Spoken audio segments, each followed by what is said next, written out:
आइए कहानी एक्सप्रेस के साथ एक सफर पर, जहां हर स्टेशन पर मिलेगा आपको एक ऐसा अनुभव जो आपके दिल को छू जाएगा। आपके लिए है यह सफर, आप तैयार हैं? तो चलिए, यह सफर शुरू होती है। जमीन का रक्षक। एक रहस्यमयी कहानी। वर्टिकल बार विजय सुबह से गाड़ी चला रहा था। इस वजह से वह बहुत बोर हो गया था। गांव नजदीक आने की वजह से वह कहीं भी रुका नहीं। उसने सोचा कि घर जाकर ही आराम करूं। उसके गांव के ही बाजू में एक और गांव था। वह वहां से गुजर रहा था। उसने देखा कि वहां पर लोगों की भीड़ जमा थी। वहां पर किसी का तो जोर जोर से चिल्लाने का और ढोलक बजाने का आवाज आ रहा था। विजय शहरी इलाके में ही छोटे से बड़ा हुआ। आज वह पहली बार ही अपने गांव जा रहा था। उसकी गांव में जमीन थी। उसके पिता जिंदा थे। तब तक उन्होंने विजय को वह जमीन बेचने नहीं दी, पर उनके बाद विजय ने वह जमीन होटल प्रोजेक्ट के लिए बेचने का निर्णय लिया। उसी काम से वह गांव जा रहा था।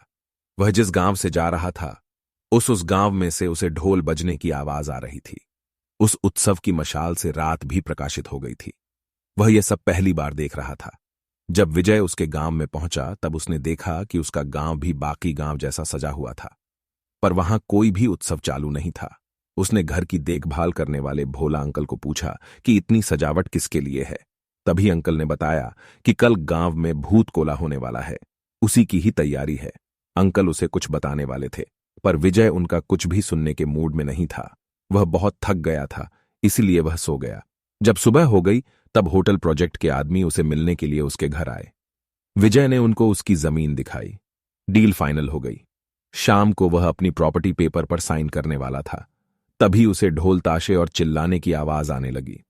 उसने खिड़की के बाहर देखा और वह सब नजदीक से देखना चाहता था, इसलिए वह पेपर घर पर ही छोड़कर सब देखने के लिए वहां पर गया। उसने देखा कि गांव के सब लोग उस जगह पर इकट्ठा हुए थे। जोर जोर से ढोल ताशे बज रहे थे। विजय भीड़ के पास गया और वह सब देखने लगा। उसने देखा कि एक इंसान रंग बिरंगी कपड़ों में हाथ में मशाल लेकर और अलग तरीके से नाच रहा था। गांव में के सब लोग उसके आगे हाथ जोड़कर खड़े थे और कुछ तो उस इंसान को पूछ रहे थे। विजय उसका चेहरा देख नहीं पा रहा था, क्योंकि उसकी पीठ विजय की दिशा में थी। विजय के समझ में आए उसके पहले उस इंसान ने अचानक नाचना बंद किया और उस भीड़ से विजय के पास गया और विजय की तरफ देखने लगा। उस इंसान को इतना नजदीक से देखकर विजय डर गया।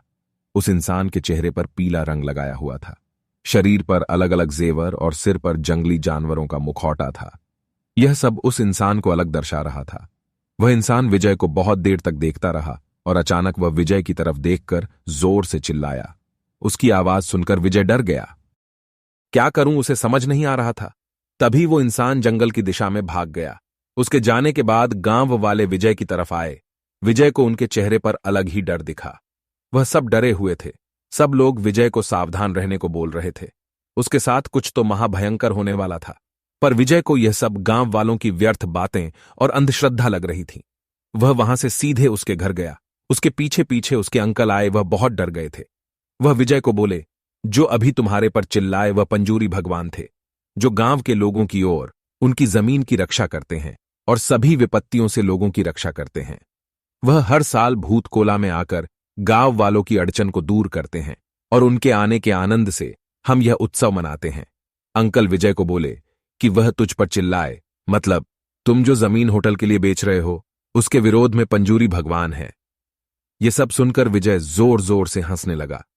अंकल विजय को समझा रहे थे कि तुम अगर पंजूरी भगवान के विरोध में जाकर यह जमीन बेची तो तुम्हारे जिंदगी को धोखा हो सकता है। अंकल का यह बोलना सुनकर विजय रूम में जाकर प्रॉपर्टी पेपर लेकर उन पेपर पर साइन करके सोने के लिए चला गया। विजय गहरी नींद में था। नींद में उसे एक आवाज सुनाई दी। वह आवाज वैसे ही थी जो उसने शाम को भूत कोला में सुनी थी, पर इस वक्त वह आवाज किसी के रोने की थी। विजय डर गया। वह उस आवाज का पीछा करने लगा, लेकिन उसे दूर दूर तक कोई नहीं दिख रहा था।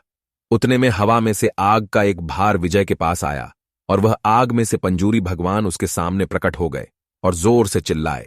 ये सब देखकर विजय पसीने से लोटपोट हो गया।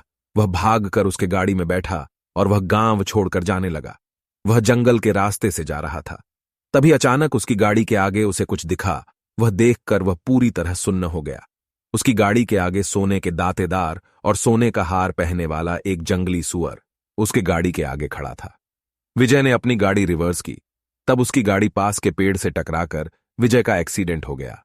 जब वह होश में आया, वह हॉस्पिटल में था। उसके पास उसके अंकल बैठे थे। अंकल को देखकर वह जोर जोर से रोने लगा। उसने अंकल को प्रॉपर्टी के पेपर लाने के लिए कहा।